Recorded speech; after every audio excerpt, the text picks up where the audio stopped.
First ஒரு வாரத்துல எனக்கு பாத்தீங்கன்னா இந்த கால் வலி, முழங்கால் வலி, கை கால் வலி எல்லாமே நல்லா ஆயிடுச்சுங்க. ரொம்ப சுறுசுறுப்பா ஆயிட்டேன். என்னுடைய வியாட்டம் நல்லா ஆயிடுச்சு. அதே சமயத்துல நான் ஒரு அரசு பள்ளியில ஆசிரியரா பணிபுரிவேன். எனக்கு பாத்தீங்கன்னா தொடர்ந்து 4 பீரியட் கிளாஸ் எடுக்க வேண்டியதா இருக்கும். தொடர்ச்சியான ஒரு 3 மணி நேரம் நிக்கமா இருக்கும். என்னால பாடங்கள் நடத்த முடியாது, காலம் வலிக்கும். இந்த பயிற்சி இருந்த பின்னாடி எனக்கு மிகவும் சுறுசுறுப்பாக இருக்கும். நல்லாவும் நான் கணக்கு ஆசிரியர். நான் மிகவும் எளிமையாகவும் அதுவும் இந்த மெடிடேஷனாகவும் போறதுனால சிம்பிளிஃபைடா நான் சால்வ் பண்றேன் எல்லா சம்சம். என்னால வேகமாகவும் செயல்பட முடியாது. சாந்தி தியானம், துரியாதிதம் தியானம் போன்ற தியானங்களாம் செஞ்சு எனக்கு மிகவும் நன்றாக இருக்கிறது. அதே சமயத்துல இந்த பயிற்சியை நான் கத்துக்கிட்டேன். என்னுடன் பயிலும் மாணவர்களுக்கு கண்டிப்பாக இந்த பயிற்சியை நான் சொல்லிக் கொடுத்து அவர்களையும் இந்த மாணவ கலையில நன்றாக ஈடுபடுத்தி அவங்களுக்கு நல்ல ஒரு ஊக்கத்தையும் உடல் ஆரோக்கியத்தையும் கண்டிப்பாக வளர்ப்பேன் என்று உறுதிமொழி இருக்கு. இந்த ஸ்பான்சர் என்னுடைய நன்றி தெரிவித்து வருகிறேன். வாழ்க வையகம், வாழ்க வளமுடன்.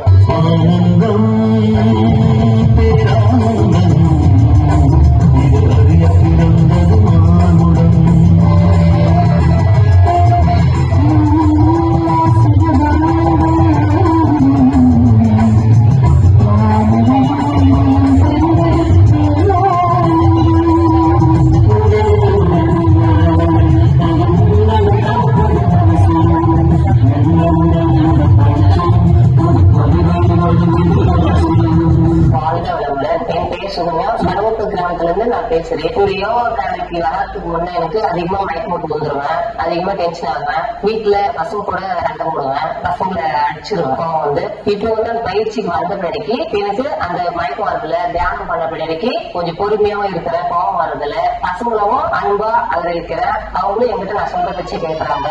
நானும் அவங்க சொல்ற பேச்சு கேட்கறேன். வீட்லயே என் ஹஸ்பண்டும் நல்லபடியும் பேசுறாரு. அவரும் காலையில இறந்தோடனே வாழ்க வளமுடன் சொல்றாங்க. குழந்தைங்களும் வாழ்க வளமுடன் சொல்றாங்க.